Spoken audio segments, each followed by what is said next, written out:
Do you want to know?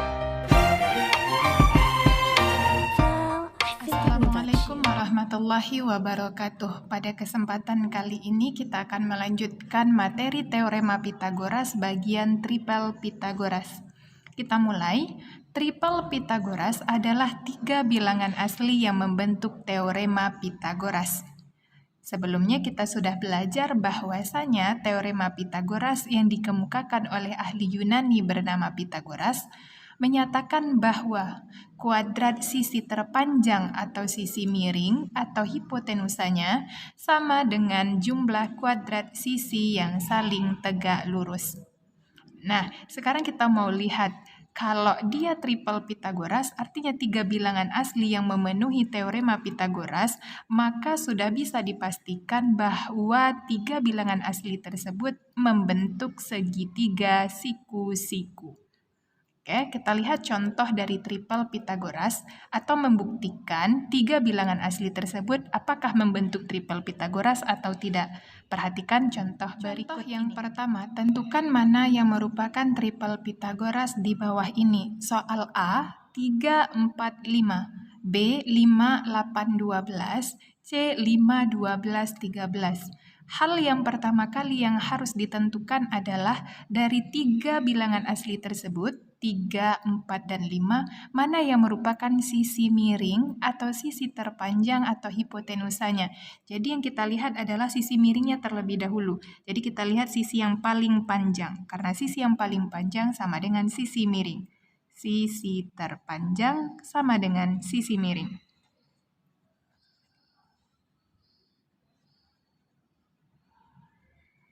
Nah, kita lihat, kalau untuk menentukan triple Pitagoras, bahwasanya sisi terpanjang atau sisi miring kuadrat berarti 5 kuadrat. Nilainya harus sama dengan jumlah kuadrat sisi yang lain, berarti 3 kuadrat ditambah 4 kuadrat. Karena triple Pitagoras adalah 3 bilangan asli yang harus memenuhi teorema Pitagoras. Berarti 5 kuadrat, 5 kali 5, 25, sama dengan 3 kuadrat adalah 9, tambah 4 kuadrat atau 4 kali 4, 16. 25 sama dengan 9 tambah 16, 25.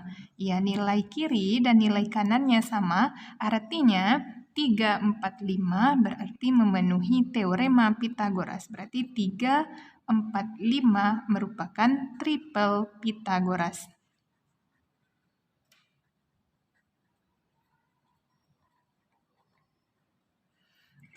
Nah itu untuk bagian yang A.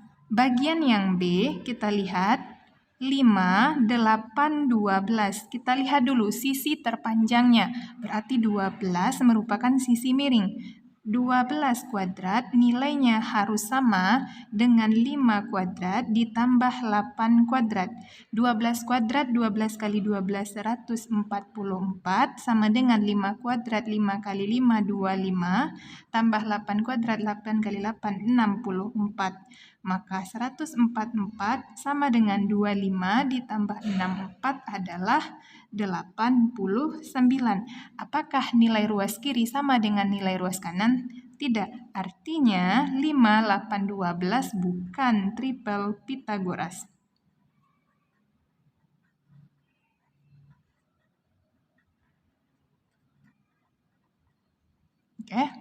Nah, kemudian berarti 5, 8, 12 bukan triple Pitagoras. Kita lanjut bagian yang C. 5, 12, kemudian 13. Perhatikan sisi terpanjangnya. 13 merupakan sisi miring. Maka 13 kuadrat harus sama nilainya dengan jumlah kuadrat sisi yang lain. Berarti 5 kuadrat ditambah 12 kuadrat. 13 kuadrat, 13 kali 13, 169. 5 kuadrat, 5 kali 5, 25. Tambah 12 kuadrat, 12 kali 12, 144. 169 sama dengan 25 tambah 144 adalah 169. Nilai ruas kiri sama dengan nilai ruas kanannya. Maka 5, 12, 13 merupakan triple Pitagoras karena dia memenuhi teorema Pitagoras. Oke, itu cara menentukan apakah tiga bilangan asli tersebut memenuhi triple Pitagoras atau tidak. Sekarang kita lanjutkan dengan menentukan jenis-jenis segitiga. Untuk menentukan jenis-jenis segitiga, kita bisa menggunakan kebalikan teorema Pitagoras. Bahwasanya kita tahu teorema Pitagoras berbunyi kuadrat sisi terpanjang atau sisi miring atau hipotenusanya sama dengan jumlah kuadrat sisi yang saling tegak lurus. Dan kita juga tahu bahwa tiga bilangan asli yang memenuhi teorema Pitagoras yang disebut dengan triple Pitagoras hanya berlaku pada segitiga siku-siku. Jadi kalau dia memenuhi teorema Pitagoras, maka jenis segitiganya adalah segitiga siku-siku. Nah, sekarang bagaimana dengan tiga bilangan asli yang tidak memenuhi teorema Pitagoras?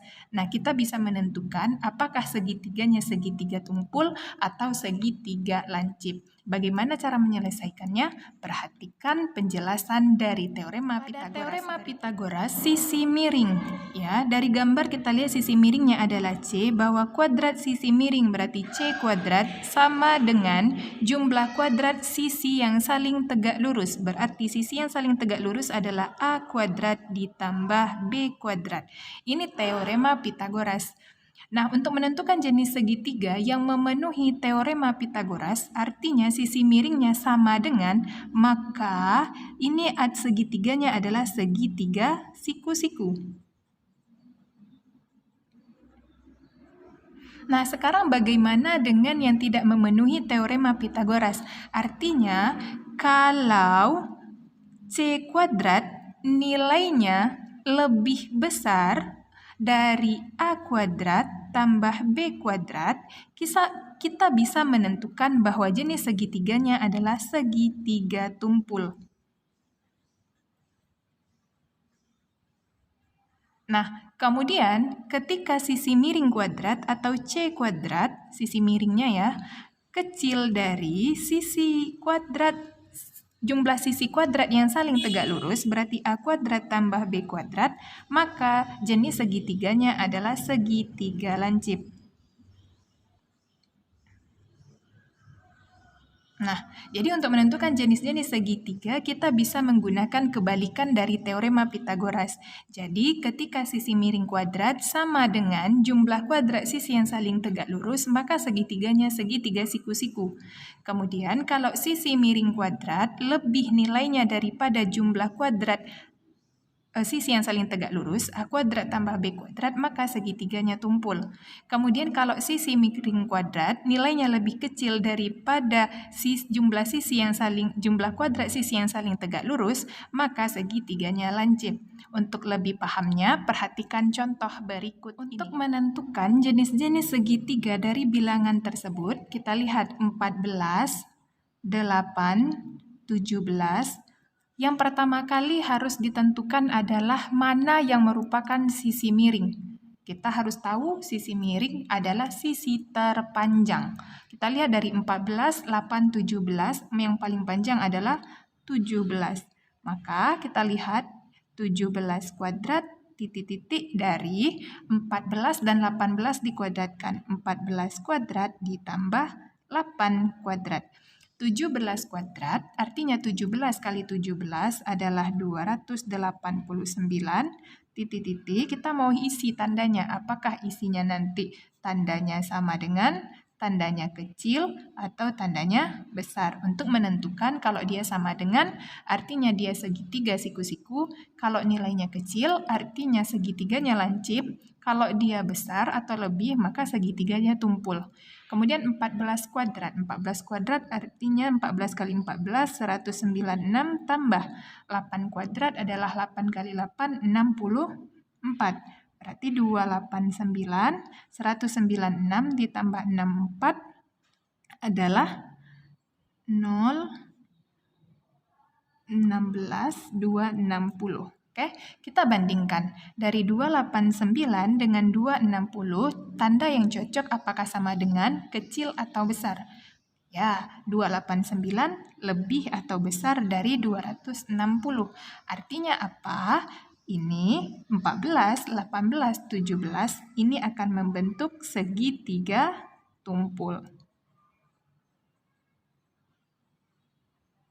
Nah, kita lanjut dengan soal yang B.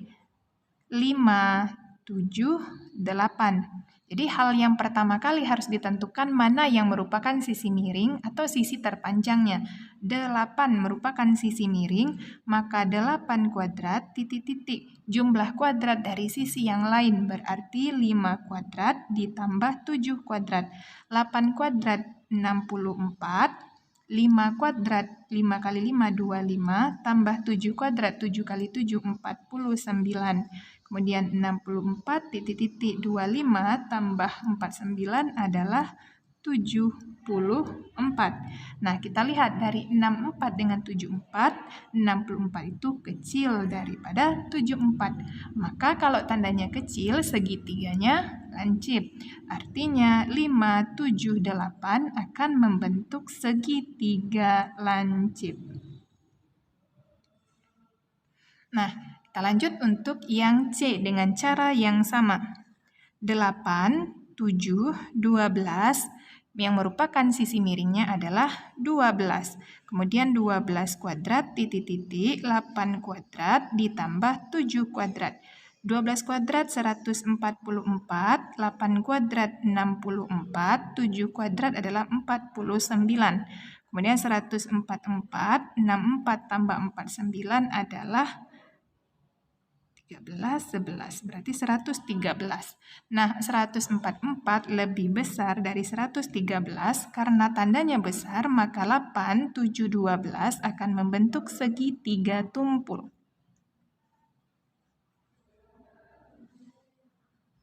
Oke, nah kita lanjutkan untuk bagian D dengan cara yang sama. 7, 24, 25. Lihat sisi terpanjang merupakan sisi miring, maka 25 kuadrat titik-titik jumlah kuadrat sisi yang lain berarti 7 kuadrat ditambah 24 kuadrat. 25 kuadrat 625 titik-titik 7 kuadrat 49 ditambah 24 kuadrat 24 kali 24 576. Maka 625 titik-titik ini dijumlahkan 49 tambah 576 itu 625. Nah, nilai kiri dengan nilai kanannya sama dengan. Ketika tandanya sama dengan, maka segitiganya adalah segitiga siku-siku.